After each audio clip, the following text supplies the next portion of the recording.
Hi everyone, Brian Moore here again. Thanks for tuning in. In this episode, I'm going to talk about how to get more distance by increasing your turn.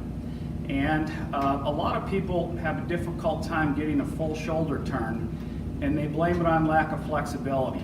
And that may be part of the problem, but there's always a way to get a little bit more. And one of the reasons that a lot of golfers are unable to complete their shoulder turn is because their hips don't turn enough.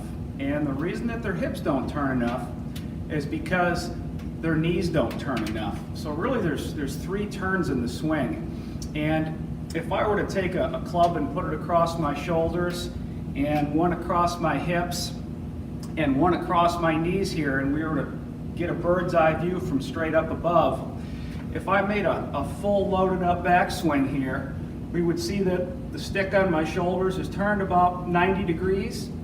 The one on my hips is about 45 or so, and my knees have even turned maybe about 20 degrees or so. And if you lock your knee turn, if you don't let your left heel come up off the ground or let your left knee break diagonally to the right, that's going to lock up your hips, which of course is going to restrict your ability to turn. A great way to experience this is to sit down on a chair and get your feet flat in front of you and see how much you can turn your shoulders. And I think you'll find that you won't be able to turn them very far at all.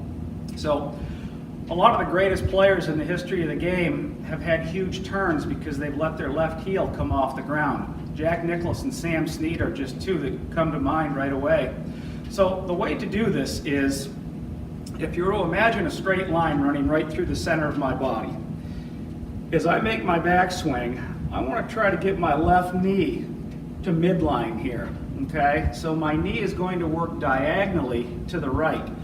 So if I were standing inside of a giant clock, and right behind me were 6, and right in front of me were 12, over here would be 9, and over here would be 3, I want to get my left knee sort of working out towards 2 o'clock out here somewhere. A couple ways we can go wrong with this. One is for the knee to work straight forward. That's not very good either. And another way to do it is to literally let the knee move laterally sideways without moving across my body out and diagonally.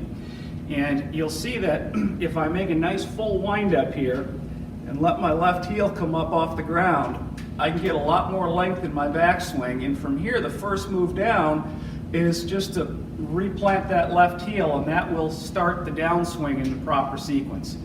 So give it a try, and I think you'll find that there's a few more yards in there after all. Until next time, thanks very much for tuning in.